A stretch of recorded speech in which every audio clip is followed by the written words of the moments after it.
Herp House Rock, we got an excellent show for you today. We have Robyn Markland, the legend, on today's Herp House Rock show. He's from Pro Exotics, Newtonville Reptiles, the Reptile Report, and coming soon, Redline Science. So he has a wealth of knowledge, talking business, talking animals, heartaches, the ups, the downs, the greats, and you're going to have to stick around for this one.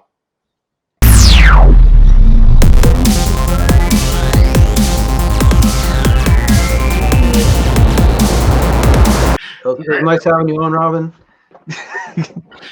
Yeah. No. See you guys next time. So Dave's not on again this episode. He's having still some, going on with his family. Things are going on, and we definitely reach out to him and care, about what's going on, and make sure you guys send him some love. But Ryan and I are gonna handle this one, and we're excited. Robyn, I mean, you've been in the industry for a long time. You know the ins and outs. Why don't you start off with, how you got into reptiles in general, and then kind of the history of Robyn Markland, moving into now going into Redline Science. Okay, it's at one point I was excited to be in the industry for 10 years, and then I was like, oh, maybe it's going to be 15 years, and then 20 years. I've actually officially passed 25 years.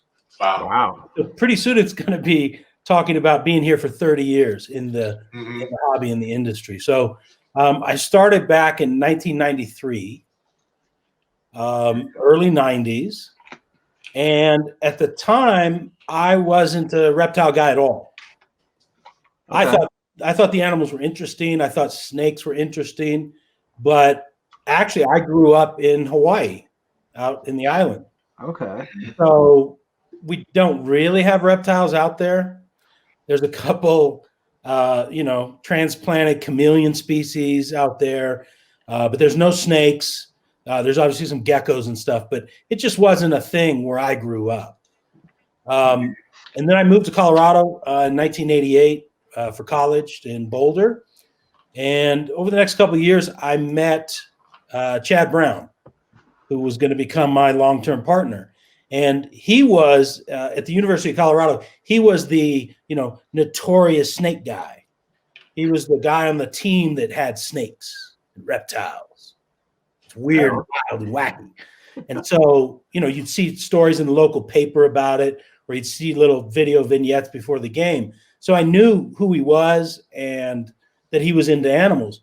And so our paths had crossed. And I started asking about the animals because I just didn't have any exposure at all. And I was like, what's it like to keep snakes? What do you do? How does it work? What do you have, boas and constrictors, and, asking like dumb, ignorant questions, are any of your boas venomous? Probably something stupid like that. Because I had zero knowledge. And so he started showing me some of his animals. He had a big, probably a 7-foot boa. I can't remember if it was just common boa or red tail, but its name was Fear. Was the name of his boa, and I guess because it scared all his teammates. And then he had some ball pythons, and he had actually been breeding some animals. He'd been breeding some lizards, some geckos and stuff, and some snakes. And so I was super fascinated right away. I was like, this is really cool. You can handle them. You can have them in hand. I'd never had that kind of exposure before. So I started seeing his animals, and then he had a litter of boas, and I ended up buying a couple baby boas from him. And he had an adult ball python I bought from him. In hindsight, that was an imported animal. So I think I took a couple ticks off of it, but this again was the early 90s, and we weren't as hip husbandry wise as we are today. I did the classic, like, convert the stereo cabinet into a snake setup. Nice. And I drilled holes in the different shelves so the animals could go through to the different sizes. And I put 4-foot, good diameter ball python adult in with my 2 baby boas because, I was a dope. And I thought they could all be friends and live together. And actually, it didn't turn out to be a catastrophe. Everybody started growing and eating fine. And, sometimes you end up stumbling through things and ending up in a positive place. So I kept the animals successfully, and I became more and more interested in the animals. And what happened was Chad went to the NFL for the Pittsburgh Steelers. And at that time, he had maybe 120 animals. And so he said, hey, there's this thing where you can make a business out of breeding reptiles. Like you breed them, you get babies, and then, believe it or not, you send out a mailing list through the U.S. Postal Service, just like a typed list of these are the things I have for sale, and people call you or write you letters and buy your stuff. And since he was going to play football, he said, hey, do you want to care for the collection and run this business? Now, since I was a little kid, I always wanted to be an entrepreneur. I always knew that. I didn't know what I was going to do, but I knew that's what I wanted to be, was in business for myself and be an entrepreneur. And so, I'd been making sandwiches at Subway. I delivered pizzas. I worked at the record store, all the regular, teenager, early 20s kind of stuff as you're figuring out what you want to do with your life. And I said, sure, this sounds really cool, really interesting. And so I jumped into the collection. He gave me a crash course on how to take care of leopard geckos, how to take care of day geckos, how to take care of colubrids and ball pythons and the boas. And we had a bunch of large Burmese at the time. We had some big, mean African rocks at the time. I just crash coursed into it. I didn't realize at the time, 93, 94, 95, I didn't realize that was going to be my career. Like fast forward 30 years, hey, you're still doing this. But I'm really glad it turned out that way. I was really fortunate to have that opportunity. We were breeders for a long time, and that entrepreneurial spirit still ticks. I mean, it ticks to this day. And so in 2009, kind of conceptualized the idea of Ship Your Reptiles and how to help folks transport live animals, reptiles specifically, safely and responsibly through a system where we could, move the animals around the country and give that access and knowledge to everybody. So we started the Ship Your Reptiles business. In 2011, I had an opportunity because of a fire issue at Pro Exotics that we had, where we got wiped out of our whole collection all at once in one day. That was in 2 hours. Crazy. Yes, it was.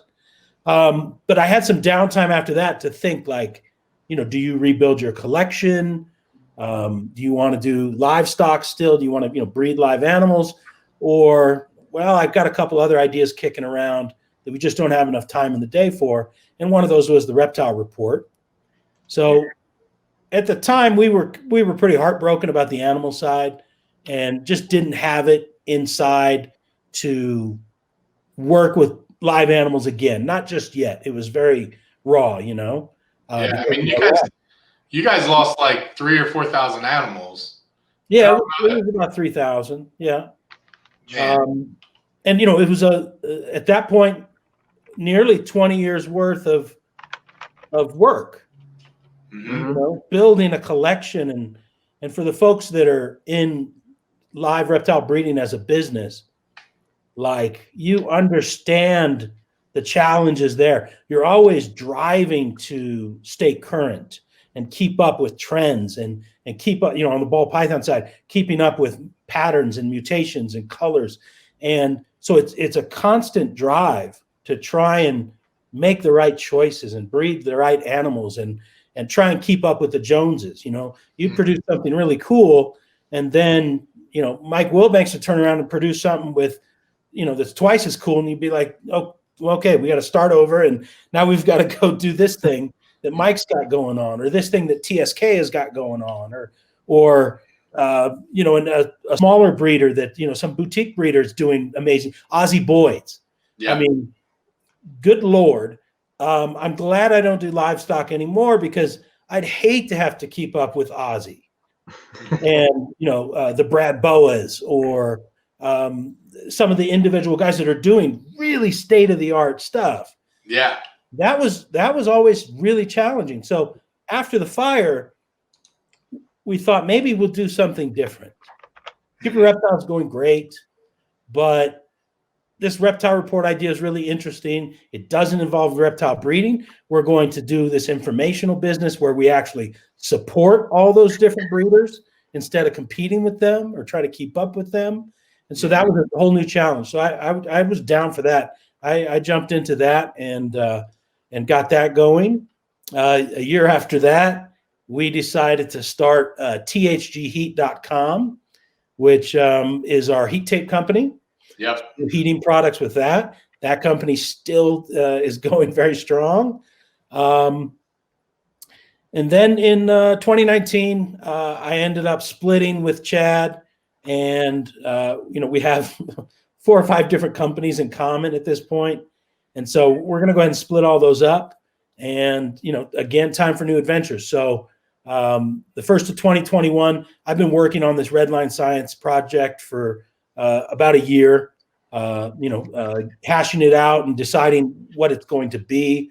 It's now I'm going to be going into products and manufacturing. That's my logo. Mm-hmm. I put together a real powerhouse team of folks in the industry I've always wanted to work with. And so I was able to do that. And we've been hammering out our products for phase 1 and finishing up on some packaging stuff. And, the holiday season and everything, we'll have products coming out first of the year. So I'm excited about that. And I think that has a ton of potential. So, in my journey of nearly 30 years, did livestock, sold products through a website, the water bowls and substrates and different things. Believe it or not, everything that's going on, I forgot. I also started tempgun.com back in the day. Brought inexpensive infrared thermometers to the market for the first time. And we literally sold 100,000 units of, $25 temp guns. So we did that. So I innovated products there. Then we did the shipping side, which is service. Then we did the Reptile Report, which is informational. And now I'm into Redline Science, which is manufacturing products, designing manufacturing products, and bringing products to market. So I'm not sure what comes next. I guess all that's left now is political and stuff. And I know I've long known that I never want to be Phil Goss. I love Phil Goss, but holy crap, that's a tough job he's got, and that's a high stress gig. So I'm going to let Phil keep doing that. Maybe I don't expand into a new segment of the industry. I'm hoping I've covered every segment I need to at this point. And I'll be working on Redline Science for a while, working at the Reptile Report for a while still. But that kind of is what brings me to 2021. Dang near 30 years later. Time flies. It really does. It goes by so fast. It's astounding when you think about it, for sure. It's crazy. I mean, you've definitely done the journey, and we've met you, I guess, years ago. We've always been impressed with everything that you do, and I think when we first met, you were just doing obviously the Reptile Report, but Should Be Reptiles. Mm-hmm. And when we first started, I think the first thing that we shipped out from us, I forget who we shipped with, and I told you about it. We were at some show. I can't remember. It could have been White Plains even. And you're like, Ben, don't do that anymore. Come over to us and I'll take care of you. And then we've always been forever, like you've always taken care of us. And there you go. You really do have that reach of all this crazy knowledge. I'm going to share the screen here for the Reptile Report on Instagram. If you can just tell us your philosophy, because you've talked to me before, like late at night, a couple of times where you're like, yeah, this is the idea of why these, like even just pictures, why they do so well, and kind of how people can maybe benefit from taking the idea that you guys do, with their own stuff on Instagram or Facebook or whatever. Yeah, so there it is. Now, if you go to the top, Ben. Yeah. So Instagram for the Reptile Report is essentially brand new. Yeah. You know, we've had a Facebook page forever, and it's at 850,000 likes and reaches millions of people a week, and it's always been really, really strong. But, you know, I acknowledge I'm an old man at this point. I turned 50 this year, so I'm big 5-0. And like I'm absolutely not on TikTok. I missed the Snapchat wave altogether. Yeah. So Instagram, I wanted to kind of tighten up what we were doing at the Reptile Report earlier this year. And so I said, well, we've never done anything with an Instagram page. I mean, I realize I'm 10 years late, but let's go ahead and start trying and seeing what we can do. And so we're at 32,000 followers. That's really only in the last 6 months we've done that. That's impressive. Yeah. And this is content that, you know, is from that we share it with the Reptile Report page on Facebook. And the other thing I wanted to change is the quality of the photos and where we're sourcing them from. And can we think more specifically about supporting good folks doing good work? That's one of the coolest animals. You never see these. Yes. Of course, Mike Clarkson is the one who's going to send you that picture, but yeah, awesome. Yeah, and if you can look up the video of these guys, the way they walk and they move is unbelievable. Now, right there in the center below it is Bolin's, of course. Mm-hmm. Yeah, I want to talk about Bolin's. My all-time favorite snake species. And then to the right below it is the rhino rat snake, which we pioneered back in the 90s for captive bred U.S. stuff. And I certainly miss working with those. Those are amazing. It's just funny. You pull this up and start scrolling and you see the rhino and the Bolin's, you know, a couple of my absolute favorite animals.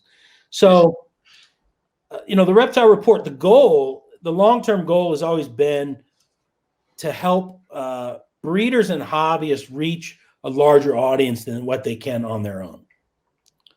Mm-hmm. Oh, we got to stop there. There you go. And we don't sell anything at the Reptile Report. And, you know, we did try and do banner ads at the website, you know, for years, but that didn't work either because, you know, in the 2010s, nobody buys banner ads. If the Reptile Report would have existed in 2002, I might have made $1 million from selling banner ads on the reptilereport.com. Mm-hmm. Because that what was hot. You know, kingsnake.com was the dominant gorilla of the time. And I mean, as Pro Exotics, we spent $20,000 a year advertising on Kingsnake. And, you know, Jeff at Kingsnake had hundreds of advertisers doing, you know, big money advertising with them. So by the time we launched the Reptile Report, that monetization phase had come and gone. So it's really just a passion play, again, to share really great animals, but to also help promote folks to a wider audience than what they're able to reach on their own. Now, I know you're going to scroll away. You're trying to scroll away from the picture of snakes with hats. Oh. But this is, I get the most crap for this type of photo. And since it's right here, I just want to touch on it. Because I had this conversation the other day on a hognose page on Facebook. Because we had posted a cute picture of a cute hognose from JMG Reptile, I think it was. Mm-hmm. Yeah, we love Jeff. Yeah. Oh, great guy, great company, and another longtime company. You know, him and his dad, they've been around forever. Yeah. But it was a really cute photo. And I'm not going to look up the stats, but off the top of my head, it had been seen by like 300,000 people or something. I think I know which one it is because it just was the other day. Oh gosh, you might be scrolling forever. True. There's like 20 posts per day, and that was like 3 weeks ago. Oh, But was feel it the free. little one that was balled up in his hand? Yeah. Yeah. It seems like that. Well, I mean, time flies. I thought it was a couple weeks ago. But so that kind of cutesy picture, or as people that love to give us grief, or the as they say, the haters out there, they goof on us because they're like, you post pictures of snakes with hats. You guys are idiots and you're terrible. And I learned over time, snakes with hats do really well. And so do cutesy pictures. Yeah. And you have to recognize, like, this is a cutesy picture. It's a snake, tiny little snake on the end of a pencil. This isn't a species study. This isn't a pattern study. It's not any particular thing you're going to be breeding. It's just a cute, catchy picture, as is a snake with a hat, as is a balled up hognose with his nose sticking out of a coil. But what that actually accomplishes is it draws eyeballs. It draws people to the picture, and it draws people to the content, and it gets people to say, hey, that's interesting. Boy, that's really cool. Like this picture here, underneath the Cayman picture, a shout out to Mike's Monitors, underneath there, this picture's been done 1,000 times. Baby dragons, baby iguanas, bearded dragons, geckos, lychees, and damn it, if it is not a superstar picture every single time. People love this kind of photo.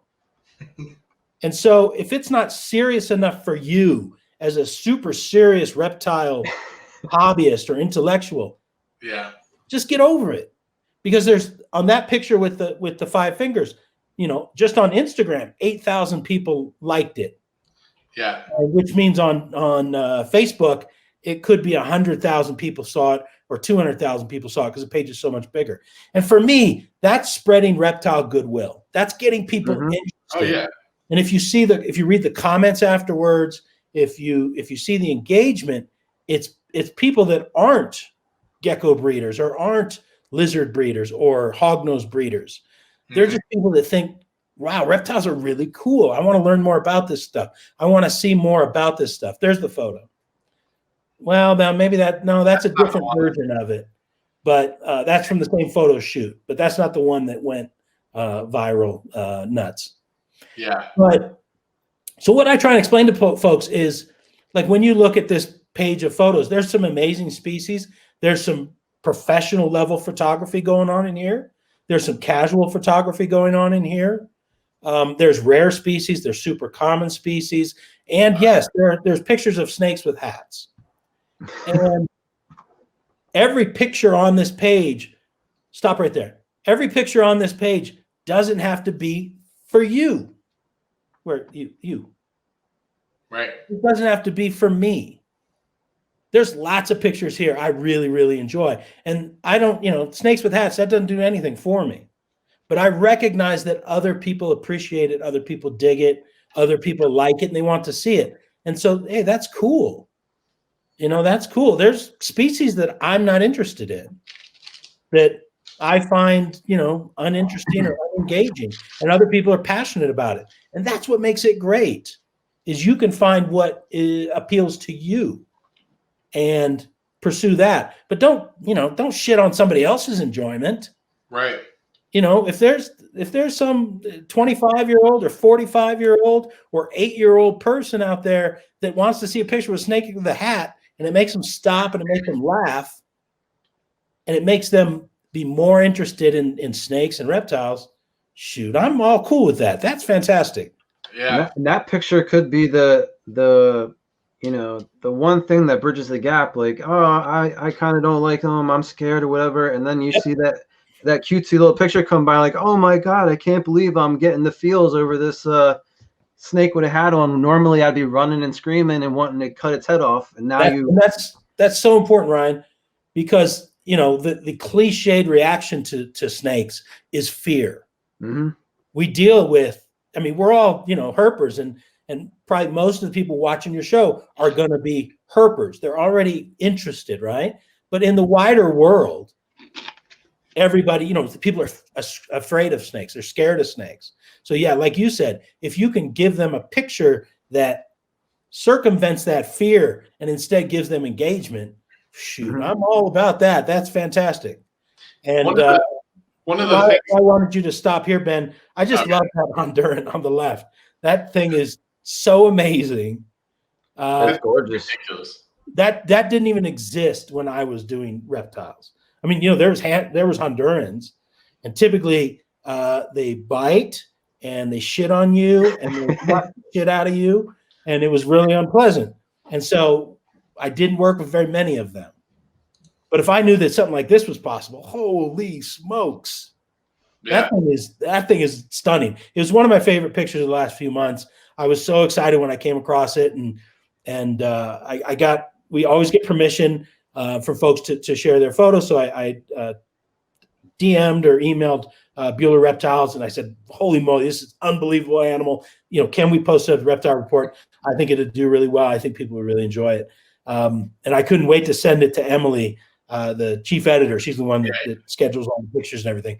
And see, I've been around for a long, long time, and a picture like that gets me hyped. I freaking love that animal right there. That still gets that tingle, that Ryan's talking about. That gets me excited seeing that photo. I'd love to have an animal look like that. Yeah. What gets me about, because people complain, you always have people complain, but the people that are complaining are like, I want to do this. I'm a serious herper, or I'm a serious this or that, and I want to do this and make money at it, right? They want to sell their animals. They want to, get people excited and things, but they want to do it within this tiny little bubble. Like, they want to do it so that they'll never expand not only their market of who would be interested in the animals for like a business aspect, but you'll never expand the amount of people that actually accept and enjoy these animals if you're not trying to share goodwill towards people that don't normally like it. I think the reptile report's like an excellent way to get people engaged and involved, and to, like Ryan said, to overcome some fears of these animals. Mm-hmm. And you mentioned Phil Goss, with US ARC, and we should all be like trying to help out US ARC, and we try to preach US ARC all the time. The more people that we can get to at least be a little bit interested in reptiles, the easier it is for us all to keep reptiles. When you start getting loads of people that hate an animal or a species, or are afraid of an animal or species, that's when it starts getting scary about people being allowed to keep them. So it just blows me away when people get upset for, cutesy pictures, or something artistic, it just makes me nutty. Why would somebody freak out about that, Well, I think there's a maturity of thought that you have to get to have that philosophy. Early on, when I was trying to create a business and a breeding business and everything, I definitely looked at it. There's your photo right there. Yeah. I definitely looked at it. Look at that, 23,000 likes. That's on the Instagram page. This thing had 600,000 or 700,000 people reached on the Facebook page. I mean, so literally 1 million people seen this picture. Mm-hmm. And I mean, that's humbling and impressive to me. And that little cutesy photo, which still makes me smile today, has done so well. And I think it's caught the eye of so many people. Anyway, as you mature as a business person, I think you start to expand that idea of who your customer is, or who the potential customer is, or just how people differ in the hobby, in the industry. And again, it goes back to snakes with hats. Maybe that content is not for you, and that's cool. When we started, we were trying to be captive breeders, but there was a lot of folks, selling wild caught animals at the time, and it was much more predominant than it is today. And, that at the time that pissed me off. I was mad, I was angry. Like, why did you do that? We're doing captive bred stuff. We're so cool. And I didn't realize that there's a market for that and there's a customer for that. And those, the dumb thing was I was doing this much business captive breeding, and those folks on wild caught stuff were doing, this much business. They were way bigger than what we were. But you're dumb and young and arrogant and think you know everything. The maturity as we go along, it gave me a deeper appreciation for the different segments of the market, the different types of customers, the different types of keepers. And there's still, dum-dums out there, and there's still irresponsible folks, but I'd rather help all those folks along and see that their husbandry improves and their knowledge improves. And I'd rather see our base grow than to ostracize folks and hate on folks. I mean, shit, there's enough stuff to do every day. I don't have time to go out there and stalk people and tell them how terrible they are and awful they are and constantly give them a hard time. What a waste of energy. Now, tangent to that, what's really interesting, I think, Ben, you were the one that said, as far as expanding the base and people that are into the animals. I was talking to Josh Willard the other day from Josh Frogs. Yeah. And I mean, talk about a guy that started from like a hobby base as a kid, really. This year, he went over, there's your Biporus again. I know. Josh went over 100 employees now. Yeah. He's got monstrous growth. It hurts my brain to try and think of how much business he's doing. It's incredible. In our reptile world, he's not IBM or Apple, but in our reptile world, Josh Frogs is big business. Oh yeah, he's making 6 figures off leaves, man. Yeah, and it's fantastic. I don't know. He's awesome. You couldn't find a nicer guy. He's super nice. Oh yeah, super passionate. But what I was talking to him about was day-to-day operations. And he said, boy, I'm not that involved anymore day-to-day. 20-30% of my time is day-to-day. He said, I've got a great team. They put together a great team, great management. They're executing the business side. Josh says, my passion is how can I grow the industry? That's what he wants. Yep. And he said, not Josh's Frogs. I don't want to grow Josh's Frogs. That'll grow on its own. I want to grow the industry and the hobby.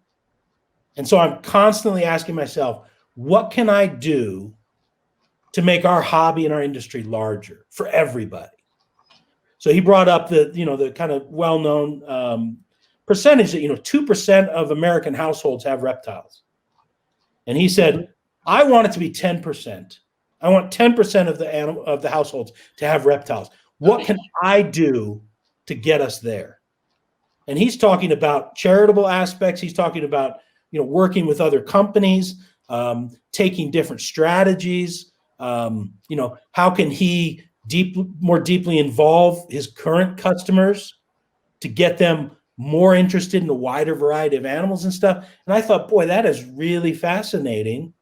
And it's very selfless because, again, he's very specifically not talking about how can I make the bottom line of Josh's Frogs bigger? How can I make Josh Frogs sales bigger? He was genuinely talking about how can I make the interest in our hobby and industry bigger as a whole? That's my goal. That's my passion.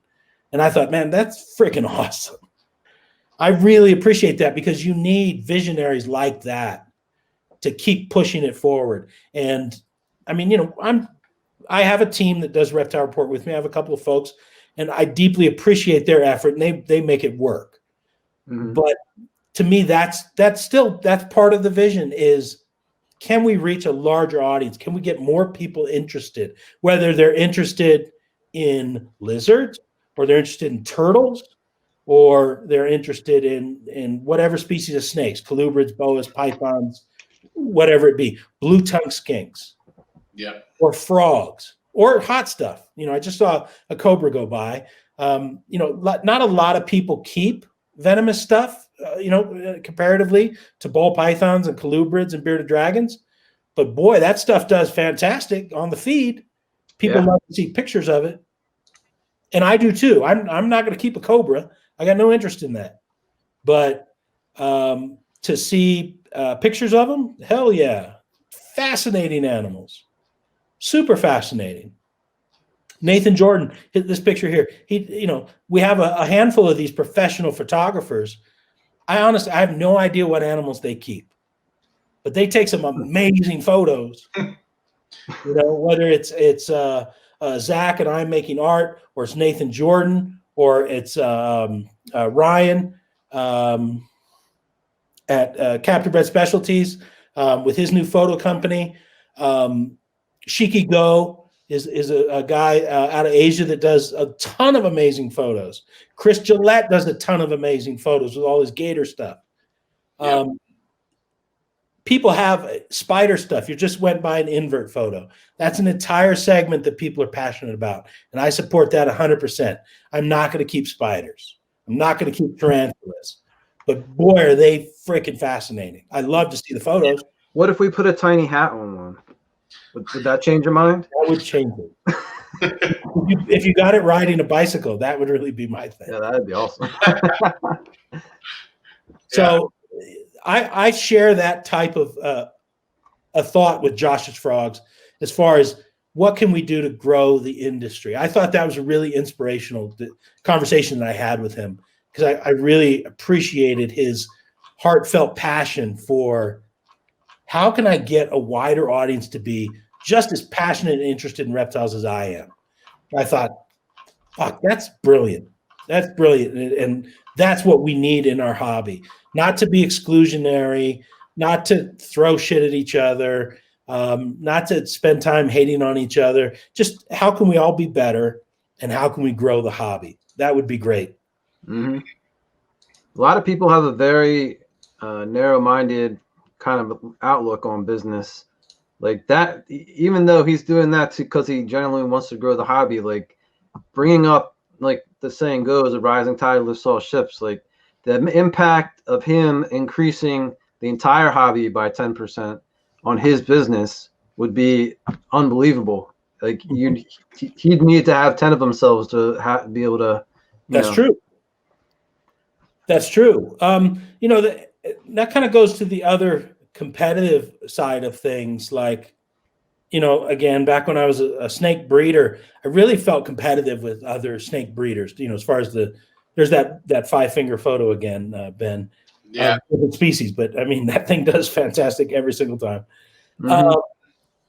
I used to always, have that competition thing, but now as I'm older and I've done business and I've been around a while, I realize as long as you execute on a high level and you have good standards for yourself and you work hard at it, man, there's enough business for everybody. Yeah, absolutely. You can't bullshit your way through it, but there's enough business for everybody. And I mean, 2020 is a perfect example of that. People struggle to have enough animals to sell to meet the interest, and people struggle to have enough product to sell to meet the interest. I mean, stuff was sold out all over the place because there's such strong interest, and that opportunity to grow the industry and the hobby is absolutely there. And yes, the rising tide is going to lift all the ships. If you're a positive, productive part of the industry, it will bring you up. You'll take that ride as well. It's been a weird and wacky year with the COVID thing, and cancellation of shows and just difficulties in general. But I mean, the reptile industry this is the strongest year in the history of reptiles. Absolutely. Mm-hmm. I've talked to folks whose businesses are up 35%, 50%. Some businesses are up 65% selling product. And, after a while, they're actually like, God, I can't keep up anymore. I need a break. I don't understand how every week can be Cyber Week volume wise. We're getting exhausted over here. So business has been just bonkers off the charts this year. And there's still opportunity for folks that want to do it as a side hobby or side business. And there's folks that want to make a career of it. There's opportunity for them as well.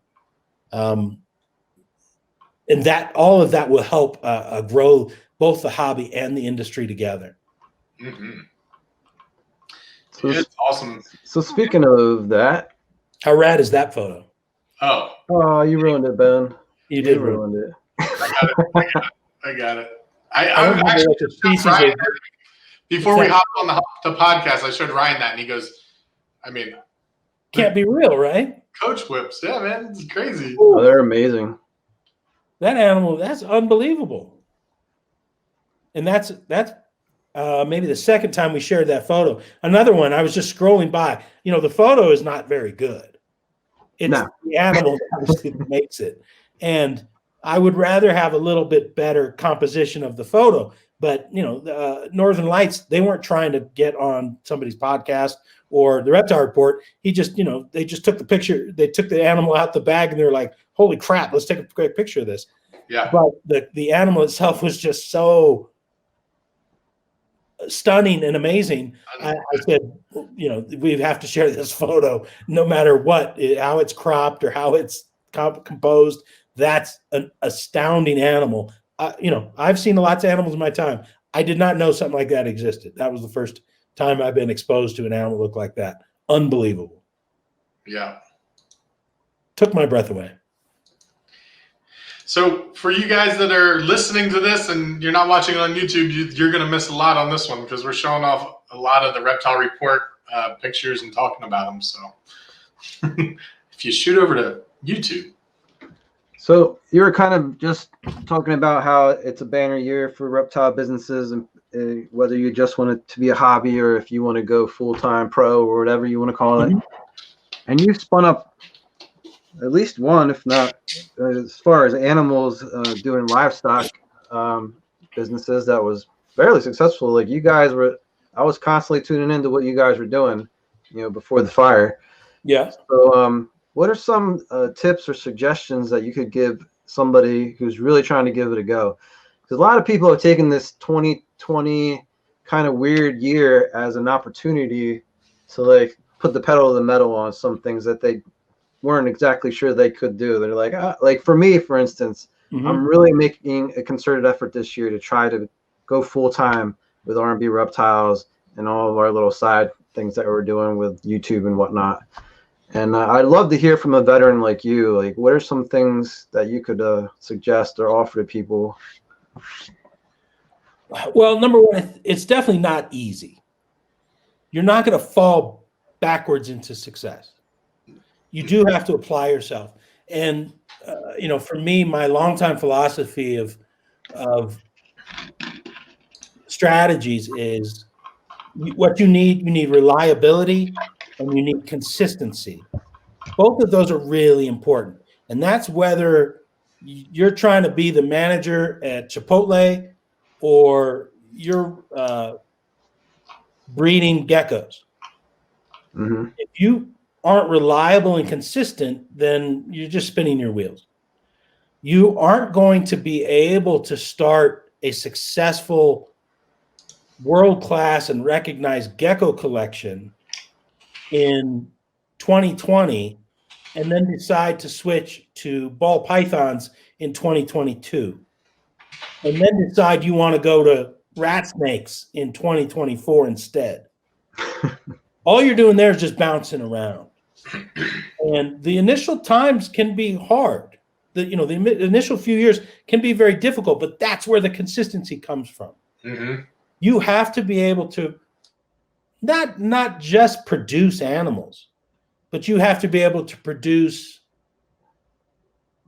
a vision and a reputation and mm-hmm. relationships that are going to help you get there. And that takes consistency and reliability. I mean, for sure, if you get in and you start cutting corners and you start ripping people off, that's going to hamper your success. So you need reliability. You need to be able to develop a reputation. And again, that applies whether you want to be a crested gecko breeder, a leopard gecko breeder, you want to breed rat snakes, or house snakes, or you want to get into breed monitor lizard. You have to recognize, number one, that it does take time, right? And that's the consistency part. There are a few folks that have come along in 3 or 4 years and have made a big impact and a big splash, especially on the more boutique side of things, right? But, you know, when you talk about people that are well-known breeders, a lot of those folks have been doing it for 10 years or 15 years. And so if you want to start breeding, whether you like it or not, you have to compete with those folks that have been there for a decade or 2 decades. And so don't let that intimidate you. And sure as shit, don't pick a fight with those people. Yeah, right. But just be consistent. Keep working forward. Keep executing at your best ability. And before you know it, you'll be 5 years in, you'll be 7 years in, and people will start talking about, you know, your line of such and such, or the quality of animals that you put out, or I've seen you at this show for the past 4 years. And that gives you this consistency and reputation that I want to engage with you. And I always like seeing the animals that you have. So that type of consistency and reliability, I think, is of utmost importance. Now, as far as the actual animals go, boy, you can do all kinds of shit. But my best advice is do something you're passionate about. You know, don't try and be the world's best spider breeder if you're not into spiders. Or, you know, if you really dig snakes, don't try and be the next Ron Tremper or leopard geckos. Do snakes. Yeah. You know, don't try and come out and be the world's biggest. The other thing, don't expect to be the world's biggest. Don't try and come out and be the world's biggest bearded dragon producer or the biggest king snake producer, because you know, Gourmet Rodent might produce 400,000 colubrids this year. You're not doing that, and that's cool.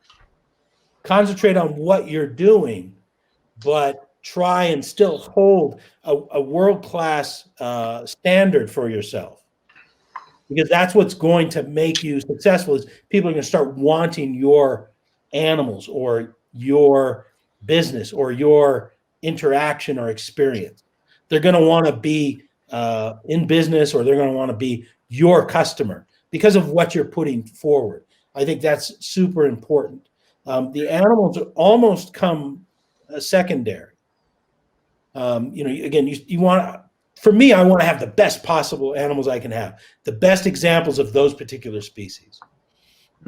And actually, you know, when I think about the Pro Exotics days, in the mid 90s, 96, 97, 98, we tried to do everything, like all kinds of species. We had monitor lizards, we had bearded dragons, we had leopard geckos, we had day geckos, we had some of the first crested geckos, we had fucking Chinese cave geckos, and then we had milk snakes, corn snakes, king snakes, rat snakes, you know, Dumeral boas, Argentine boas, common boas, red-tail boas, different red-tail boas, and then, you know, a wide variety of pythons. And what I found from that experience is you can do a real wide amount of species poorly or mediocrely. And I think it was Tracy Barker that, you know, threw a hammer in my head or something and told me, why don't you concentrate on fewer number of species and do those at an excellent level? And that was a big difference too, because that's achievable. If you choose 1, 2, 3 species that you're real passionate about and just do those at a very high level and put your passion into it, that's a much better chance of success than trying to be everything to everybody. Because that's, yeah, again, you can only, it's very hard to excel like that. It's very easy to be mediocre or just plain shitty. Yeah. So once we started tightening up, we got rid of the giant snakes and we got rid of all the different types of boas, you know, focused down. We got rid of all the different types. Well, we ended up getting rid of all geckos. And then of course, gecko prices went through the roof. You know, I thought, why am I breeding $12 corn snakes? Is that what I want to do? Mm-hmm. You know? No, that's not really what I like working with the ball pythons. I like working with the monitor lizards. You know, I liked working with the Gilas, even though they were really hard to breed because we didn't sell any because we didn't have any babies, but I was passionate about them. And so we pared down Pro Exotics collection really significantly. We still had probably the same number of animals, but not the same number of species. And because we did that, we were able to start being much more successful in breeding for those different species that we decided to focus on. So that was a really important step that we did. And if I was going to start today, I would think about what I'm passionate about, what species I'm passionate about. Monitor lizards, king snakes, rat snakes, geckos, whatever it was going to be. And then I'd look at the market and see, is there an opportunity to do this? You know, if you're passionate about African house snakes,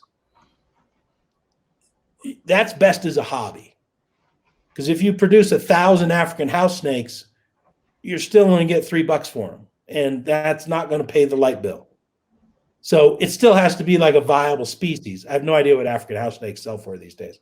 But we tried to do them at one point, and they were like $3 each. And so that was a dumb idea because it took mental energy from species that I was really interested in. You have to put mental energy into African house snakes. Mm-hmm. Or you have to put mental energy into those. I mean, you know, back in the day, we were breeding normal corn snakes or Okatee corn snakes. Like it wasn't some crazy, you know, combination of morphs. It was basic stuff, and they sold for basic money. And that was not a smart use of our resources, especially when you're really like on a business level and you're paying, you know, $4,000 or $5,000 a month for a facility and electricity and, you know, and staff and everything else. And, you know, back in the day, we're in Colorado. I remember talking to friends in Florida during the winter, and, you know, I would tell them, well, my heating bill was $3,000 this month. And the guy in Florida would laugh, and he said, well, shit, mine was $0 and I keep the windows open. And so, you know, depending on what your expenses are, it's not the best choice to say, I want to breed African house snakes for $3 each. Mm-hmm. So there is a level of business decision that has to go into it as well. But I would say, you know, find a species that you're super passionate about, execute at the highest level you can, and be consistent and be reliable. If you do that, the customers will find you, and you'll be producing high quality animals that people will want. And at some point after that consistency part, people will crave. They'll be like, I want Ryan's animals. You know, my buddy John Dagg at JD Constriction, he's a good example. Very boutique breeder. He's actually like a brilliant genius engineer guy, but he's passionate about snakes. But his niche is exanthic ball pythons, black and white ball python stuff, and a nice, you know, variety of different patterns and mutations and stuff, but all black and white stuff. And he's been doing it for years and years now. And he's not trying to be the biggest guy in the world. He's trying to produce the best possible animals he can. And now he has a very good reputation for having outstanding exanthic ball python stuff. And so people crave those animals. They go to him because he's been consistent and he's been predictable and he's developed a good reputation for having outstanding animals. And so, I mean, he's in the same boat as so many breeders this year, and he can't produce enough animals to meet the demand. And, you know, good for him. I'm very happy for him. And you know, I'm happy for the success of a ton of breeders this year that have, you know, been sold out. But you have to be consistent. It's not a 6-month process. It's not even a 2-year process. You can, you know, hobbyize stuff and you keep it species for a couple of years and just check it out. And that's cool. But if you really want to be a business, you want to be successful, it's going to take consistency over a longer period of time. So don't get discouraged. Don't bail out too soon. Be consistent and build your way to it. And as long as you're executing at a good level, the success will be there for you. And Good. You're gonna say something, Ben? No, I'm just like, probably what most of the listeners are doing right now is while you're talking, Robyn, I'm just sitting there thinking like, I wonder if I should do this differently, or I wonder if I should do this. You know, like what are the goals of what we're doing, and hopefully the people that are listening are thinking that same thing. You know, like how can you shape your business based on what you really have goals for? Sure. With Ryan and I, you know, when we first started, and we've told this story a bunch of times, we kind of it was more my fault, really, I guess, than anything. But it was kind of like, oh, ball pythons, and then I just kind of went crazy and bought like a whole bunch of stuff and didn't really focus on anything, and it got us into some trouble over the years where we kind of were going in so many different directions that it was hard to be, like, as you're talking about, be consistent in what we're offering and have a concise like offering or plan, or you know what people want or what they know us for. And we've tightened that up over the years lately, and you know, kind of dipped out of a few projects and then got into more, but being more focused on it. And hopefully everybody's thinking about like, oh man, this is kind of, I've been putting this off for a long time, and I probably should jump in, or I should probably get out of this piece of whatever I'm doing, you know? So sometimes those decisions are hard. Sometimes you just have to learn the lesson yourself, no matter what people have told you or given you advice. You know, like I think I could execute it really well today, but sure as shit, I made really bad mistakes in the 90s and even early 2000s. That's how you learn the lessons. It's hard to take the advice from somebody else and really apply it.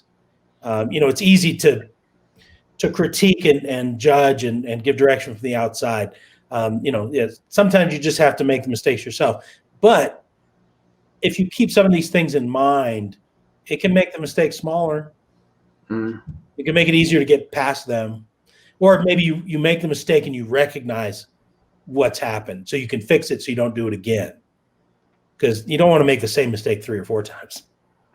then you're just, you know, you're hampering yourself. But so it's never going to be easy, you know. And I don't want to make it sound like it's easy. It's tough. It's hard to be successful in business, but it's not. It's definitely not impossible. And for something like reptiles, boy, there's just so much opportunity there, especially on the livestock side. You know, producing stuff. It's up to you. You're not buying, you know, animals from a store. You're not building a computer and having to buy parts and pieces from everywhere else. You're doing it in-house. You're doing it yourself. And it's up to you on how well you want to execute it, how well you do it. You know, if you have a couple ball pythons, you just randomly throw them together because it's spring, and then you get bummed out because you didn't breed them. Well, that's on you. That's dumb. And I did that. We totally did that in the 90s. We didn't understand how breeding cycles worked.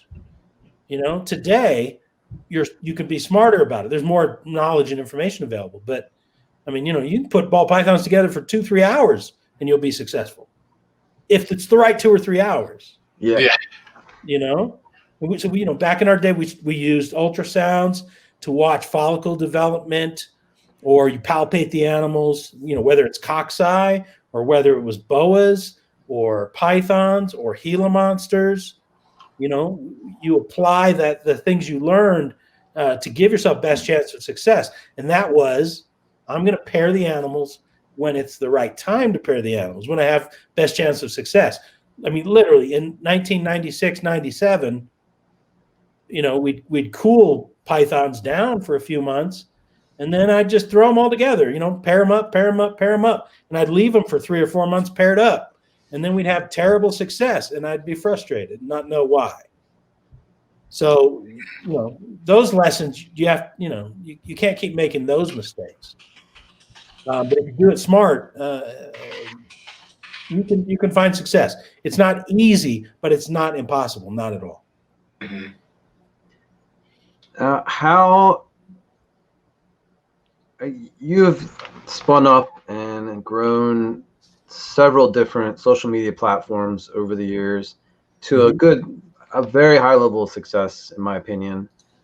And a lot of people that are trying to bring their businesses to the forefront and get out and talk to people really have a hard time. Like, it's like, trying to shout over 100,000 other people. Like, very hard to get people to notice you if you're the little guy coming in. How important do you think social media is for marketing yourself? And what are some tips you would give somebody trying to do that? Well, I mean, how important is it? It is of primary marketing importance, for sure. Again, back in the 90s, we reached people through a mailing list that I literally typed out, and I would send out every 3 months, because any more frequent than that, you had to retype it. And I wasn't willing to do that. That seemed hard. And, I'd print up 2,000 at a time or whatever it was. And you'd go buy 2,000 stamps because you had to send it out literally through the mail. So these days, you can reach the audience through the different social media platforms. And that's the primary way you're going to reach the audience. The other good way to reach an audience and build an audience is through reptile shows. Mm-hmm. Whether it's a local show, I mean, literally, whether it's the one in the small armory, at the edge of town, or it's, a White Plains show, which is a small show but very strong show, or it's a bigger show, one of the bigger shows like Tinley Park. That show's in such high demand that it's hard to get tables at that show. Yeah. But at the same time, 30% plus of the vendors turn over each year because people get discouraged and they drop out, or they change plans, or they decide that paying hundreds of dollars for a table, plus travel, plus a few $100s for the hotel, plus food. I'm going to spend $1,000 to attend the show. Maybe and you maybe sell $200 worth of stuff your first year. That's pretty discouraging. But that's again where the consistency and reliability comes from. You can't go to a show one time and expect to make a splash and leave an impression on folks. That's typically not how it works. But if you go to your show and you're consistent about it and you're there every show or every year, and you can burn yourself into people's brains, they start remembering you. That's marketing success. On the social media side, that's difficult. I mean, it's sort of a level playing field. Ben can start a page, Ryan can start a page, Robyn can start a page, Jerry Jones can start a page. It's about whether you can build the page and build the audience, right? Mm-hmm. Again, I'm at this point, I'm kind of old school on social media. I use Facebook a lot, and I use Instagram some, and I use Twitter for purely social stuff. I don't have any business or, a reptile presence on Twitter. So the primary outlets we have are Facebook and Instagram. And when I talk to my 15-year-old nephew, he says, I haven't been on Facebook in 6 months, old man. Right? Because it's passé and it's out. And so there's a segment of the audience that's just not there. So maybe you have to consider whether you're going to use TikTok or some other more current platform that my 15-year-old nephew is on. If we only put this show on Facebook, he's never going to see it. Mm-hmm. If we put it on TikTok or Snapchat or whatever, then he's much more likely to see it, because that's where he's going to exist. Now, the reptile industry as a whole, I think, is more unique. Facebook is passé for a lot of industries and a lot of segments of the social world. But for reptiles, Facebook is still pretty strong. Mm-hmm. A lot of people exist on Facebook, and it does a lot of strong work. I think they shot themselves in the foot by banning animal sales on Facebook, a couple of years ago. But it still exists as the gorilla in the room, right?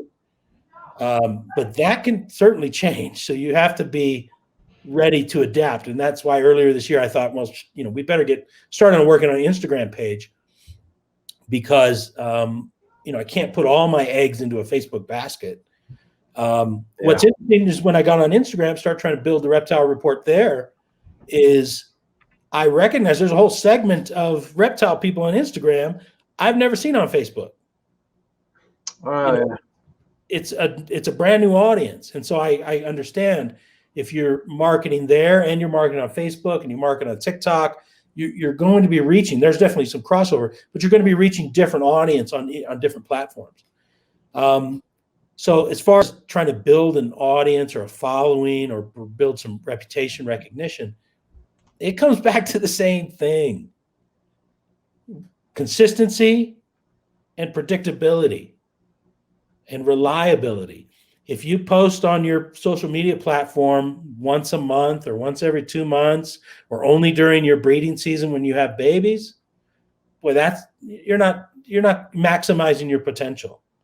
The folks that are successful on social media have consistent content that they're posting. And maybe it's not, you're not hatching something every week of the year. So you don't have content of your own maybe every single week of the year. Now you guys, you have your podcasts and your shows. Obviously that's content, but a lot of people don't have that. So a lot of people are starved for content, and the content is what's going to get the engagement, and it's going to make the consistency part happen. So that can be a real challenge. But I see people like Darian at Dubia Roach, or Josh at the Bio Dude, or even Josh's Frogs. When I look at their pages, they're sharing content. I mean, take Darian specifically. He breeds cockroaches. That's his business. And outside of our world, that's fucking ridiculous. He breeds cockroaches for a living. It is pretty weird. Right? I mean, if you're just, if I tell my mail carrier, well, yeah, hey, there's this Darian, he breeds cockroaches, he's going to think that's really bizarre. Now, for us, cockroaches is nothing but a food item. Like, it's a prey item, and people breed cockroaches, they breed hornworms, they breed crickets, there's a 8-figure business for folks that breed crickets. That's big business. But also my mail carrier thinks that's weird too. But it's for real big business. And Darian's producing millions of cockroaches a week. So he's not going to get engagement and consistency on his page from cockroach content. So what he's doing is he's much like Josh Bio Dude, Josh's Frogs. They're posting other interesting content related to the reptile world and what might be appealing to their customers and their target audience. So if they're sharing content from other places, a lot of times they share the reptile report stuff because it's easy, free content to share. Darian's, he's always chasing down different interesting news stories, developments, fascinating species. And whether or not it eats cockroaches is kind of irrelevant. It's just, hey, we're in the reptile world. You have stuff that you're interested in. You have stuff that you're interested in. And we can all share this. If I post these stories, you guys are going to find it interesting. Come along for this ride. And so because he's not going to be super successful in growing his audience by posting cockroach content, he's just posting interesting content consistently. He's probably posting every day. But if I was a young guy and trying to start my page, I'd try and hit 4 or 5 days a week, find some good, interesting content 4 or 5 days a week. Even if it was, Bio Dude does this a lot. He shares that picture of that pink and black colubrid. What the hell was that? Coach Whip. Coach Whip, yeah. And so he shared that. And he was just like, guys, check out this amazing animal. Can you believe the colors on this thing? You know who does that a lot? Ben. Ben does that a lot, now that I think about it. Try. He's constantly reposting and sharing stuff that is really the best of the best, like the most interesting things, which is really funny because most of the time I see interesting reptile report content on Ben's feed. That's where I get it. Facebook doesn't show me reptile report stuff very often, if ever. I see it through Ben's feed. And so that's how it pops up. But Yep. so that type of a strategy, I'm sorry I left you out of that first round of people that do that, Ben. I forgot that you consistently do that. But that's a great strategy for getting engagement. Because I always know Ben's going to have something interesting on his feed, whether it's interesting animal, interesting photo, whatever it is. And you know what else is interesting on his feed now that I'm following his feed? His Herp House Rock shows and his links and his podcast links and his video links and his YouTube promos. All of a sudden, I see that stuff more often, and I recognize Ben's name. And so now I'm going to stop and take a deeper look at what he's sharing, because I know the quality and consistency of what he's doing is interesting to me. And so that's the strategy that can help you grow from 0 to 100 is consistency and reliability, and being able to post interesting content to engage that audience. That's super key to growing that social media presence and that social media pages on whatever platform you're on. I do it because of this right here. Oh wait, shoot, that's not what I wanted to happen. Because you guys constantly are sharing like really cool stuff. I mean, I can't help but I mean, look at this. Well, and can I just say that I love your graphics for the show. There's always crack me up, and there's always give me a smile. Dave, that's all Dave. I've done a couple, and he's like, no. Makes me put him, change him to whatever he does, and he's actually really good at that stuff. He's a mustachioed genius, that guy. And I'm bummed that he's not here, because I was looking forward to interacting with him. And I mean, I've seen Dave at shows for years. I couldn't even tell you how far back it goes. Time starts to blend all together. So I don't know if it's been the 2010s, or if I saw him before then. But yeah, I was bummed to hear he was, having family responsibilities he was taking care of. And I hope that's going to go well for him. But I was disappointed that I wouldn't be able to interact with him on the show. He's an interesting and often hilarious dude. Yeah. He's a character. He is a character. There's a lot of characters in the reptile world. That's funny. There are, actually. We collect all the weirdos for sure.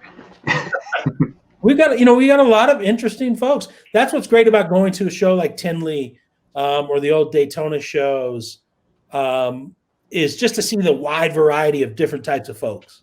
I really enjoy that part of it. You got your tattooed guys, and you got your pierced guys and girls, obviously. But then you got your families, the mom and dad with the 5 and 6-year-old kids. Mm-hmm. Then you got your 20-something, young reptile breeders trying to, figure it out and make their mark. And then you've got your, old folks that have been around forever. Kevin McCurley, looking like, he's in a heavy metal band from 1989 still. I mean, talk about consistency. Yeah. So you got those guys have been around forever. I mean, I've known Brian Potter, since the 90s. That's really weird. I've known him for, over 25 years. But the variety of folks that we see at the shows, older folks, younger folks, what you would call, normal, regular people. And then, you get your oddballs and different folks. Mm-hmm.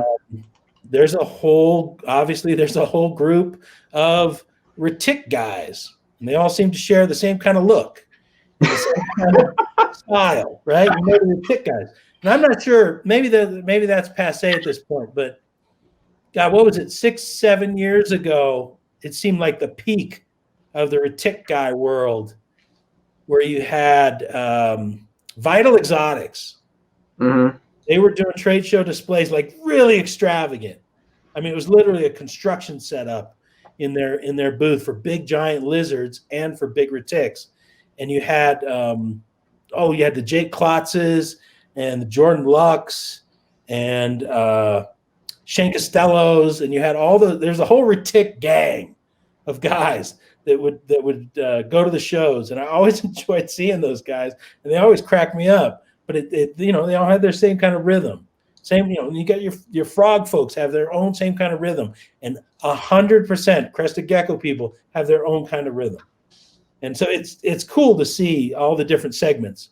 We're not all just oddballs. There's all kinds of folks that are into reptiles and amphibians and insects and inverts and everything else. And there's a guy that makes a living breeding cockroaches. Crazy. And it's awesome. Yeah. It's super cool. It really is. Amazing. I'll tell you, I think what we're talking about kind of makes me think of, when you're at a show or you're just walking around,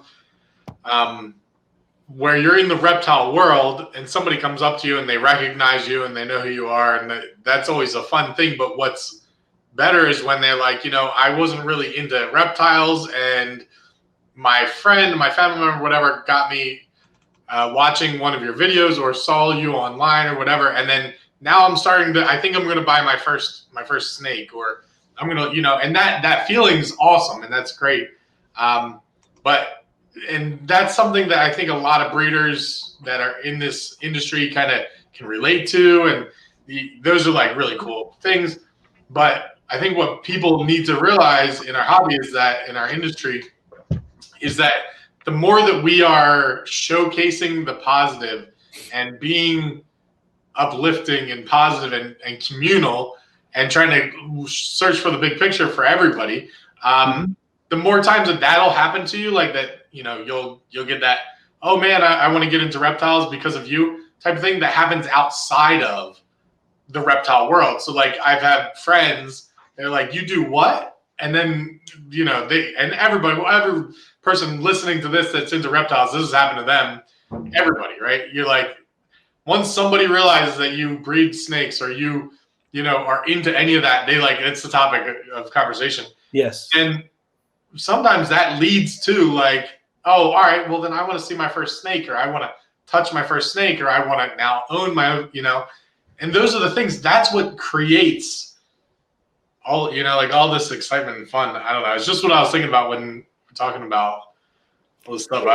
It is pretty cool. I mean, it's cool to see folks kind of bloom their reptile interest, Yeah. But it's another level of excitement and experience when you are the spark. That's a really great feeling. And I'm literally going through it right now with my nephew. I mentioned he's 15 years old. His name's Manny, and he's 100% not a reptile guy, but he came over and spent some time at my house. And my wife Nikki has a ball python, and first he's scared or skittish of it, and then she takes it out and she shows it to him and she lets him touch it and she encourages him to touch it. And next thing you know, he's holding it. And next thing you know, he's staying at my house for the whole weekend. And every waking hour, he's holding this adult ball python. That's so cool. He can't get enough. And so for this Christmas, I ordered a cage from Reptile Basics, and I'm working on getting him his first ball python. And that's really cool. He wants a pied. Which is fine. Everybody freaking loves pieds. It's just they're not the least expensive animals. And there's so few animals available. And I was looking online, and it's like a pied, but there's like 2 or 3 other ingredients in it, and they're $700 or $900. And I'm like, well, okay, I don't know that I'm that excited to help him a $900 animal. But I mean, we're going to make it happen. We're going to get him a pied because that's what he wants and that's what he's into. And so, yeah, for Christmas and New Year's, he'll get his first cage and his first snake. To participate in that it's a really cool feeling. What you got to do, instead of getting him the pied, get him a pair of het pieds real cheap and be like, congratulations, you're going to produce your first pieds. And they'll be hooked for life. Another great experience now because you brought that up, Ben, and because I've been around for long enough, is there are people in my life and experience that I've done that thing where you literally now watch them grow up. Mm-hmm. So, I remember we did the Daytona show, however far back in the day, and this kid would come up and he'd always be interested in rat snakes, whether it was the rhino rat snakes, one of my all-time favorites, or the coxeye, Porphyraceus stuff, one of my all-time favorites. And I mean, I can't remember. He was maybe 10 or 12 at the time. It's a kid, and he would look forward to seeing us at Daytona. And, at the time we were one of the largest producers of these species. And so people sought us out because they wanted those animals from Pro Exotic. So every year at the show, he would come out and, look to see what we had new, and he would want to buy something, and it will stick with me forever. His dad was the toughest single negotiator I probably ever had to deal with. He refused to pay the price I was asking, and he would just hassle me and just drive me down to get to the price he wanted. But today, that kid is a doctor and, an adult, and he still keeps animals. And whenever we communicate, we still talk about coxeye and rhinos and those animals he's interested in. So, I mean, I saw this little kid that was, whatever, 6th grade, 7th grade or whatever. And now he's a full, grown adult and a doctor.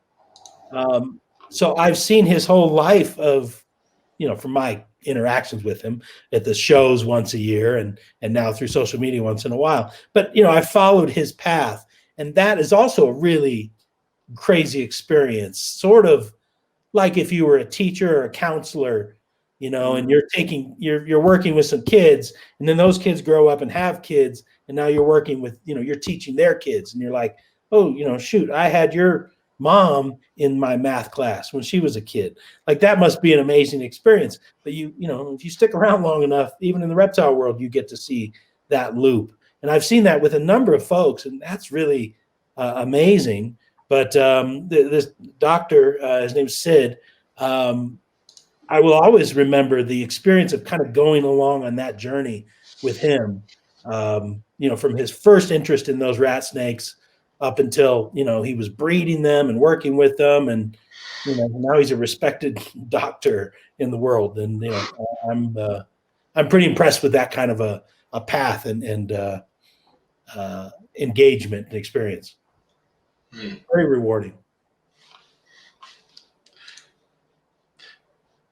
So Ben, I've been kind of monopolizing the questions here. Why don't you chime in?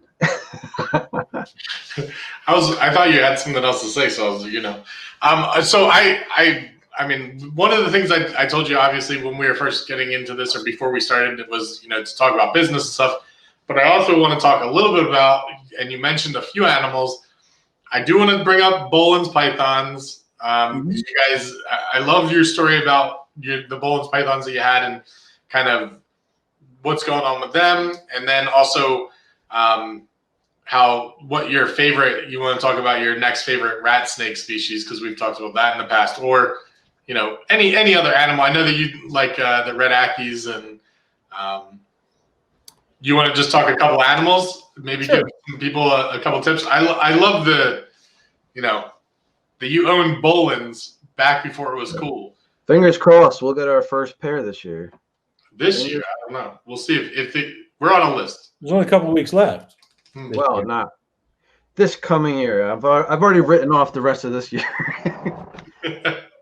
I mean, Boelen's in particular are I'm not sure if they're absolutely number one over all species, but I mean, they're certainly in that discussion. They've got to be top 3. I mean, just an amazing, amazing species. I imagine part of the appeal is just how difficult they are to reproduce, to breed. Yeah. We worked very hard for decades, and we're never successful breeding them. We're very successful keeping them, but reproducing them, as folks might know, is not impossible, but almost impossible. It's very, very challenging. And what's frustrating is it's still just a python. And, you know, I mean, if you think about it very rudimentarily, it's just a really pretty different carpet python. Mm-hmm. People breed carpets all the time. People breed amazing carpet pythons, and they breed mutations of carpet pythons. They breed morphs and varieties of carpet pythons. So why can't we breed Bolins? It's a very similar species. They're similar to, they remind me a lot of scrubs, like amethystin pythons. Yeah. You can breed amethystin pythons. Why can't we breed Bolins? I don't understand. It's very frustrating. It's like career frustrating. I've had this frustration for decades as to why we can, if you put our minds to it, we can breed every other species we've worked with. Why can't we breed Bolins pythons? So I'm convinced there's some missing key to it. You know, raising them to adults is not difficult. It's not like, you know, it's just a challenging snake overall. And if you make the slightest mistake, you know, you can lose them or they die or something crazy happens. You know, we raised them up just fine. I mean, we had animals that were over 13 feet and were, you know, 4 or 5 inches in diameter. Big, giant animals, and they're so impressive. You know, the other appeal to Bolins is just how visually beautiful they are. One of the most stunning snakes. The iridescence of them, and then they have the most fascinating head and head structure and head scalage of any snake, bar none to me. So visually, they're outstanding. And then, of course, you know, all of our animals were very interactive, like super chill, super mellow. You know, you could bring them, you could handle them, you could interact with them. Never gave you any grief, unlike some of our carpet pythons that were face biters, or, you know, scrub pythons that were throat catchers sometimes. You had to, you know, be careful. Bolins were never like that for us. And, you know, I raised a bunch of them from hatchling size. And I think, you know, our most steady group was probably, gosh, it's been a decade, but 2 or 3 males and then 3 or 4 or 5 females, some variation of that size group.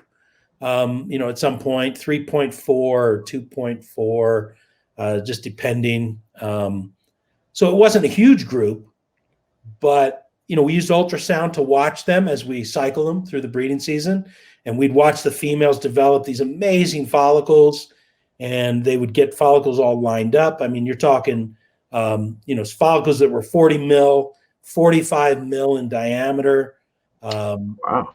And if I was going to bet money, I would have bet $1,000 in a second that this was the year these are going to breed, because look at these follicles. I mean, it's like a bag of marshmallows going through this girl's belly.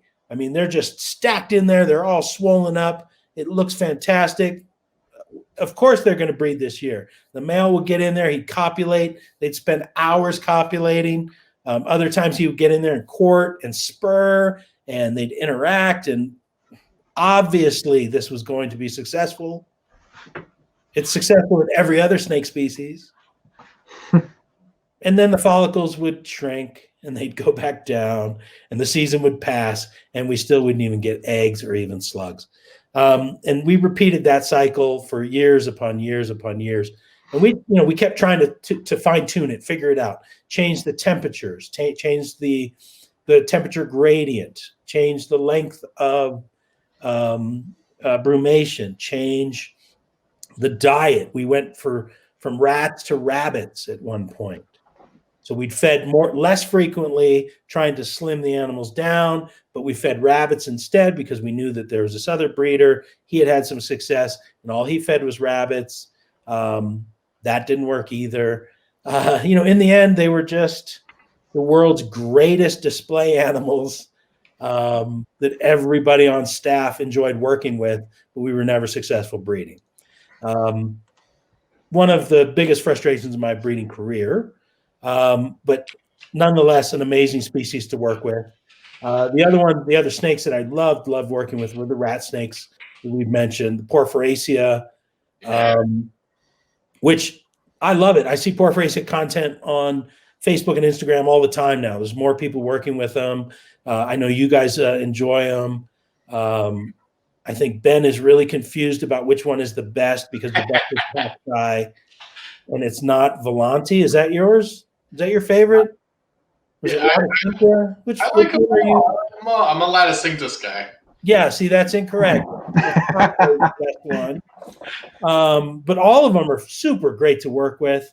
I would love to keep some Coxeye at this point. I would love to keep some Mandarin rat snakes. Yeah. We had such an amazing group of Mandarins, and Mandarins are really, really difficult to come by. You get these captive hatch babies from wild adults, and they just don't make it. They just don't work. And so it took us decades to put together what was a really strong Mandarin group. Our Mandarin group was much bigger, like 12.20 or 12.24, something like that. I mean, we had a big group, and we produced a shit out of those animals, and unbelievable. I mean, right from the egg, they look spectacular, and the adults look spectacular. Great to work with. Boy, I really miss those guys a lot. And then the rhino rat snakes is another that one, in my top 5 snakes, it's Bolins, rhinos, Coxeye, Mandarins in no particular order. I love working with all those guys. And I do miss those. I miss them all the time. Just my life is different now. I'm past the livestock breeding part of my experience as far as, producing animals. Outside of COVID time, if it wasn't, infectious world, I travel a lot for business. And so it's hard to keep any kind of a collection, if you're on the road a lot. So I don't do any animals really at this point. But if I had the ability to, I would do those rat snakes. Bolins would be great. And then Gilas also, I really miss working with the Gila monsters. Another animal, very tough to breed, but super rewarding to work with, super fun to work with. Ben, you mentioned the Aki monitors. I really, really enjoyed working with those. The lizard thing is different because the lizards have so much more personality than snakes. You get a lot of interaction. They're feeding every day. If you keep them in a social group, you get a lot of interactions. Akis are absolutely ridiculous to watch. They bounce all over the cage. They interact and play with each other. They can interact with you. Just a rewarding species to keep. So that's another great species that I dearly miss working with. So, but you get to, you live vicariously through other folks. I follow Rare Earth's feed for Aki content. He's always doing cool monitor stuff. Matt Most, I love his feed and his work with, Coxeye and different colubrids. And I still can't remember. You can help me. What's the name of the one? It looks like Coxeye, but it's got a white head. He's working with now. The red and black line snakes. I think you just made that up, but okay. No, that's it. What's the scientific name? Oh God, I would have to look that up. But, they're a red and black animal, but then they have like a white head. Yeah, they hatch out with that white head. It's awesome. Oh man, those are crazy. Crazy. I love those guys. And I remember seeing pictures of them, 15, 20 years ago or something. But at the time, that was an impossibility. They didn't really exist in the trade. If they would come in, they'd be like wild caught mandarins. They do really poorly. So to see somebody like Matt be successful in breeding and producing like quality ones, oh man, I love that. I love to see his stuff when he posts those pictures and stuff. That's great. And then, I follow, there's a couple Bolins pages on Facebook. So you follow, and, some people have had some limited success breeding. And that's always very exciting. I love to see that. Where you get the season where babies show up, which Ryan's watching apparently. And, a red baby Bolins, who doesn't want to see that? Those are amazing. Super, super amazing. Hey, there you go. What is it? It is a Bothrophthalmus lineatus. Lineatus, that's it, right. Make the picture bigger, Ben. I had to zoom it back out to get the name. Fucking cool. They are. Yeah, they're amazing. Hopefully, I'm on the list for these too. Yeah, nobody's really producing them is the thing. Right. Yeah. Super duper rare. Matt's like the only person doing CB, and he Yeah. just catch 2 more clutches of them. He's like popping them out all the time now. It's awesome. Hey, I mean, once you find a rhythm for something, you have good, parenting stock. That can be the key. Ben probably still thinks a lot of Cincta is cooler, but again, that is incorrect. I'm not saying the lattice Cinctus is cooler than that. I'm saying of the Port Voracious, I think the lattice Cinctus are cool. I like that. They're cool. Yeah, they're not the best. That's okay. Like what you like. That's right. I'll tell you, we had the 100-flower rat snake out today, and those things are so cool. Also very cool. Also very cool. Yeah. I don't know what's hotter than colubrids right now. Super high demand, and people are doing just some incredible animals. Mm-hmm. There's really great colubrid content out there.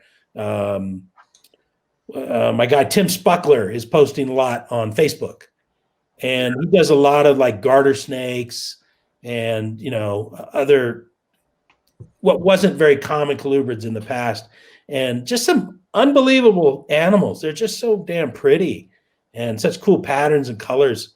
Colubrids are blowing my socks off right now. I dig it. Oh man, the blow up of garter snakes. It's crazy. It's crazy. Like the stuff I'm seeing and that people are posting garter snakes is just unbelievable. Yeah, I mean, I guess in my day we were all hyped about pythons and boas and ball pythons and stuff. And so I don't know that there weren't those species around, but it sure didn't seem like it. It didn't seem like there was such amazing colubrids 15 years ago. But yeah, I love seeing what people are doing now. And yeah, all praise to Matt Most. He's freaking killing it on those Asian colubrids. Yeah. Unbelievable animals. Super exciting. Yeah, man. So, oh man. So we could talk to you all night. I told you like an hour and a half. We could keep going if you want to keep going. You want to tie it up now? How are you feeling? Well, I'm probably going to wear my voice out because I talk too much. Look at my list of topics. It's funny. Like, you'll call me every once in a while, or I'll call you, and we'll just chat about like little stuff. But I think we should probably close out that podcast talking about Redline Science. That kind of what you got coming up and what the future is going to be looking like. Your whole motto is grow, grow, grow. Yeah. So what I wanted to do, I knew I wanted to do products and manufacturing. And so much like I was discussing earlier on, if you're going to start breeding something, find what you're interested in and what's going to, what the market is looking for is important. And so I thought it would be interesting to do lighting, heating, tools, and other products and sell to the reptile world, the aquatics world, and the horticulture world. Mm-hmm. Because I see that there's parallels across all three industries and hobbies. Number one, they're all industries, but they're also all hobbies. Mm-hmm. You have the reptile folks, aquatics folks, horticulture folks. So there's parallels there. There's, the small breeder in the reptile world, the small fragger, or coral breeder or fish breeder in the aquatics world, and then there are boutique plant guys, and for the most part I'm talking about weed, doing cannabis stuff on a boutique type of level, and all of those industries need heating, and they need lighting, and they need tools, and they all need very similar things, a little bit different, but they all use stainless tools, and they all use different types of heating devices, and they all use similar LED lights, but different types of LED lights across, all three hobbies and industries. So I thought it would be interesting to kind of create a company to develop products and play those three different parallels and see what was going to be possible. I've not done, we did temp guns in the past as a single product. I feel like I innovated Virusan in the reptile world back in the mid 90s when I was selling Virusan refills, literally that I would pour into water balloons and tie it up and ship that out to the customer. That's how sophisticated it was at the time.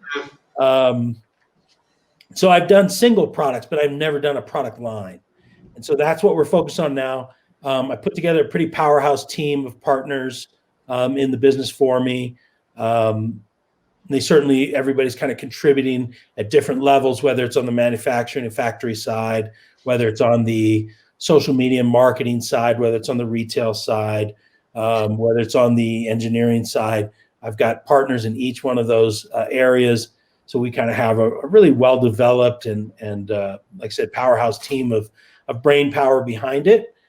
We are going to start with reptile-specific products right out the gate, because I think it's important to play to your strengths when you build your foundation.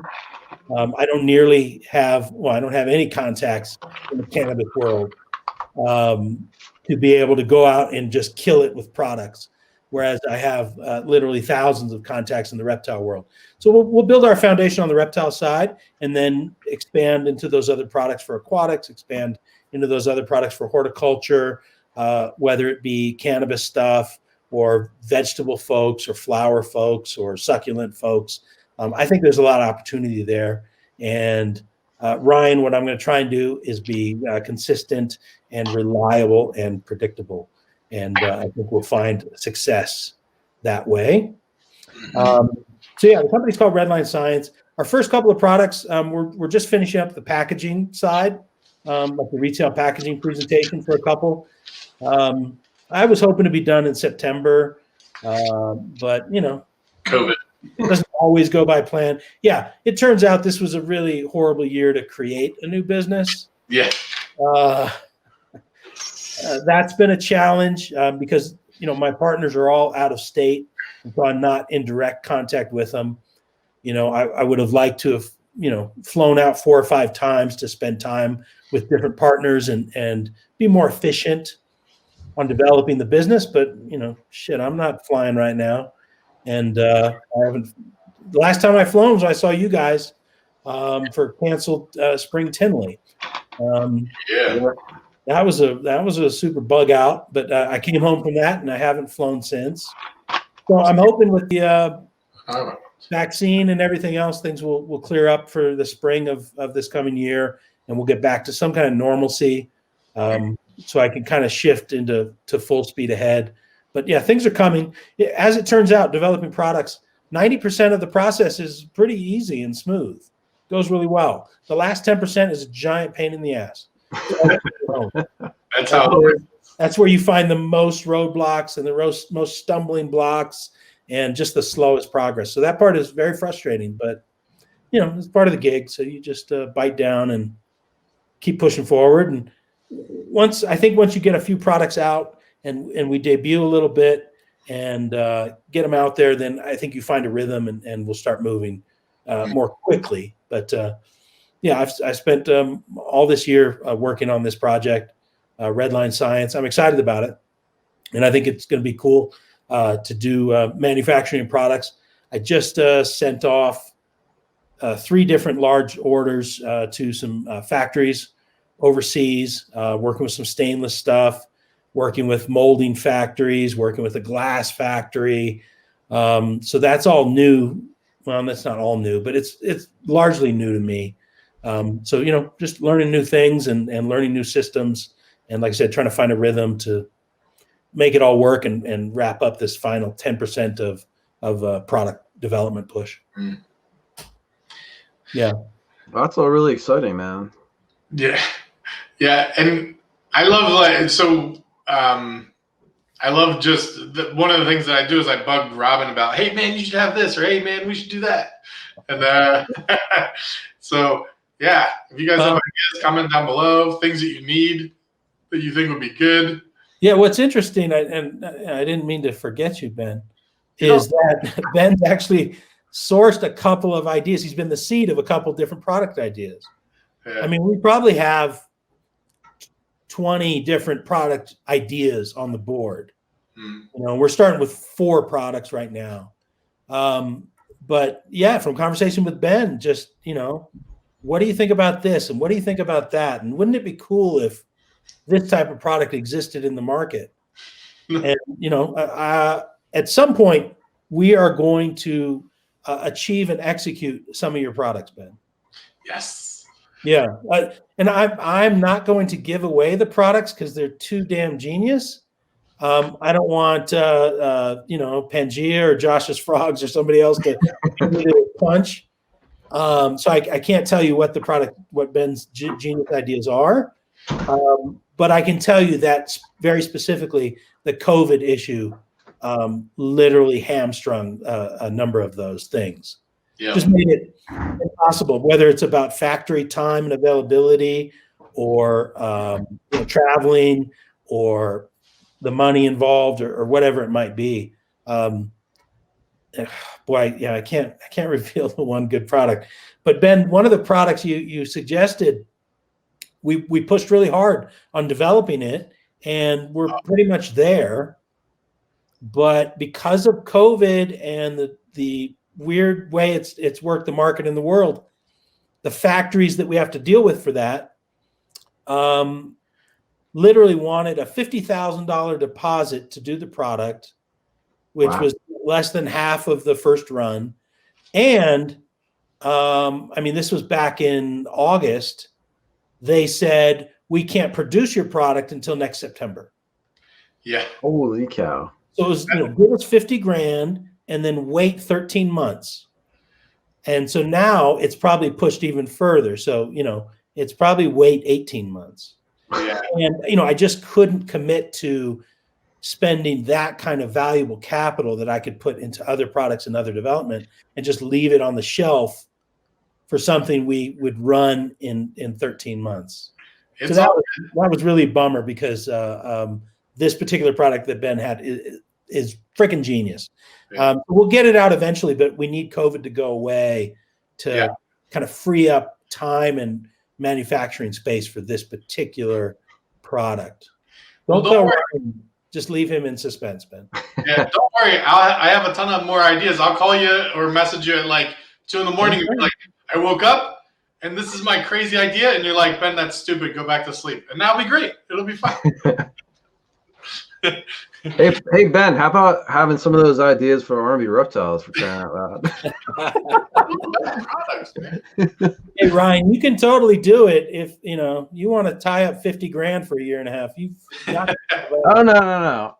I was very bummed out to hear that. We gotta shrink down the ideas a little bit, but come on, Ben, what's going on? No, you know what, Ryan, you can have his other idea that I wasn't that hot about, but he thinks it's genius. It's a spring-loaded platform that frogs get on, and then it launches them so they can jump higher. You can have that one. It really boosts their ego, their confidence as well as their ability. Springboard to the future. I gotcha. See where I'm going? I just made that up off the top of my head. It's not one of the genius ideas. It's like Viagra for frogs. I get it. If you want to produce more frogs, you got to get the males feeling good about themselves. That's right. It's confidence. I'm not so sure that's not a seed of an idea, Ryan. Viagra for reptiles, for those stubborn males that won't get the job done. There you go. I have ideas. That's actually another idea. I'm actually writing stuff down right now. Well, give me a call later. We can discuss because like I said, we've got a whole list of stuff we can execute. I'd love to add to it. Mm-hmm. How about this, fellas? Chicken shoes. Yes. Shoes for chickens. Chicken shoes. So they don't click-clack on the floor. I get it. Yep. Keep their feet from getting dirty. But you have holes in the end of the toes so their talons can still come out so they can still scratch. Who came up with that? That was one of you told us that story when we went to dinner, right? I might have, yes. That idea belongs to Stu Taylor. Yeah. He made a serious pitch to me in a serious manner, not in a serious intent. But yeah, he has a whole pitch about chicken shoes to protect their feet. Kitten mittens. Kitten mittens. Leopard gecko sweaters. Yes. There can be a whole line of dry goods and clothing for reptiles. Hey, a picture of a snake in a sweater does very well on the Reptile Report. Keeps them warm during brumation. That's right. I mean, there's a whole group of folks that knit sweater tubes for snakes. There are. I've seen those many times. I'm not even mad. I bought one for myself. I just cut the sleeves off the shirts. What's You have that? a tube top, Ryan? Yeah, but I don't use it for the snake. If you know what I mean. It's for something else. Let's go off, Rand. Oh, man. Well, so now I feel like I have to cut that idea out of the we're going to leave it, Ryan. I'm going to leave it. Nobody was going to watch 2 hours into it to steal I'm telling you, people that watch this. ball python sperm spray. If you watch for 2 hours, you learn about Ryan's tube tops. Yeah. That's right. Well. Thanks for having me on, fellas. I appreciate it. Yeah, Robyn. Coming on. Yeah, great to catch up with you. Great. I love talking to you and hanging out. I really wish that if COVID didn't happen, I really was planning on coming out sometime and doing a bike ride or something. Robyn's really into biking, if nobody knows. Definitely. Yeah, come on out. I've got plenty of bikes, and I've taken a number of reptile folks mountain biking at this point. Yeah. We always have a blast, and of course we try and tie sushi into it. Nice. It's just that damn COVID thing. It's ruined our travel. Yep. I mean, it's been an absolute boom for the industry business-wise, but you really miss going to shows, and you miss seeing your friends, and literally your reptile family. That's been a real bummer for the year not to be able to do that. And I miss seeing folks in person. So, here's hoping happier new year and a better 2021 with less infection. Right on. Absolutely. Ryan, do you want to take us out? And before you do take us out, I just want to, Robyn, if you can move your head to your left. To your left? Yeah. Ryan, you see what that picture is back there? I do. Looks like murder hornets that are mating. It is. It's hornet sex. It's nice. Yeah. Can't unsee that. I'm not. All right. Well, I've got sexy hornets that way. Gila monsters above me. There's a cephalopod on the wall. Dart frogs over there. Yes, I've got octopus hanging and Johnny Cash right there. Right there. Everything's backwards. It's hard. Yeah, it is. You Right. you got to keep it flavorful and changed up some. You do. It says everything I need to know about you behind you. I got your whole life story is right there. There ain't no Bolin's Python pictures, but yeah. All right, so I'll do the outro. You cutting that, Ben? No, I wasn't. Go ahead. Just go in. Thank you so much for coming on, man. It's always a pleasure hanging out and talking with you. Hopefully we'll be able to get together again in person soon, like you were saying. Knock on wood. This COVID mess is getting in the way, but guys, if you like this episode, make sure you smash the like button, share it with your friends, subscribe to the channel, tell them how much Herp House Rock rules. Go check out Redline Science. He's coming for your stuff, man. Weed, snakes, Aquatic, coral, whatever you're into, man. We got it. murder hornets having sex. Murder hornets. We got murder hornets. RedlineScience.com. Thanks, fellas. Take it easy, man. Thanks, guys. Have a good night. Happy New Year. Hey, Happy New Year. Hey, Happy New Year. Hopefully it's less wacky.